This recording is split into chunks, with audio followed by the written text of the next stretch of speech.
perlu biaya, nggak perlu biaya. Zikir nggak perlu biaya, gratis. Kalau haji atau sedekah perlu biaya, tapi zikir nggak perlu biaya, gratis. Kemudian juga zikir nggak bikin penat, nggak capek. Bukan seperti sholat. Sholat kita badan bergerak, ruku, sujud, capek. Kelamaan sujud tadi pusing. Zikir enggak, ringan. Terus sudah begitu.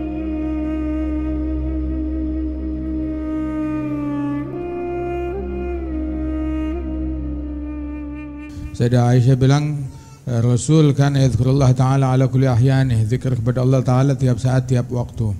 Zikir itu kita diperintahkan untuk memperbanyak daripada amalan tersebut. Wadhkurullaha katsira la'allakum tuflihun. Zikir kepada Allah Ta'ala yang banyak agar kalian mendapatkan keberuntungan. Itu keistimewaan zikir adalah nggak perlu biaya, nggak perlu biaya. Zikir nggak perlu biaya, gratis. Kalau haji atau sedekah perlu biaya, tapi zikir nggak perlu biaya, gratis. Kemudian juga zikir nggak bikin penat, nggak capek. Bukan seperti sholat. Sholat kita badan bergerak, ruku, sujud, capek. Kelamaan sujud tadi pusing. Zikir enggak, ringan. Terus sudah begitu gampang untuk untuk dilakukan secara terus menerus dalam kondisi apapun. Lain sama sholat. Sholat tuh ada waktu-waktu tertentu nggak boleh sholat. Ada khamsa auqat, dilarang melakukan sholat allati laisa laha sabab mutaqaddim au mugarin. Begitu juga sholat harus pakai wudu. Tilawatul Quran juga harus punya wudu. Tanpa wudu dengan hafalan, tapi tetap harus dalam keadaan bersuci. Dalam keadaan janabah nggak bisa dia. Kemudian kalau zikir bebas, mau punya wudu nggak punya wudu, hatta dalam keadaan janabah, hatta di dalam kamar mandi disunahkan berzikir. Bagaimana zikirnya? Dalam hati, dalam hati. Maka itu zikir punya keunggulan tersendiri.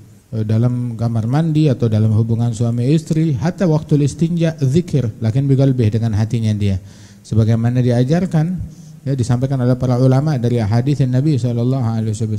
Jadilah kita tuh selalu zikir, apapun yang lagi kita lakukan. Oh, saya lagi kerja, zikir. Lagi masak, zikir. Ada orang tuh nanya, ini ngerebus kentang, berapa lama ngerebusnya? Berapa menit? Orang dulu tuh nggak tahu menit. Oh, saya nggak tahu berapa menit. Yang jelas saya baca Qul huwallahu ahad 100 kali, nah baru udah. Baca Qul huwallahu ahad 100 kali. Kalau ini baca Qul huwallahu ahad 200 kali. Oh, itu dia, hitungannya kayak begitu. Hitungannya seperti itu. Sampai waktu sholat itu imsak, waktu imsak. Waktu imsak tuh kapan? Imsak tuh kapan?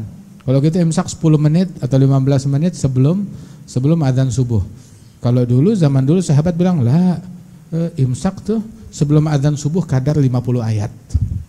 50 ayat, kadar 50 ayat. Kadar 50 ayat sebelum adzan subuh. Hitungannya pakai begitu. Soalnya mereka zikir kepada Allah Ta'ala ataupun tilawatul Quran. Jadi mereka menghitungnya seperti itu.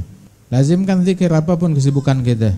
Oh, mau masak, wira swasta, pengrajin, ataupun apapun. Oh, saya supir, saya mengemudi, zikir.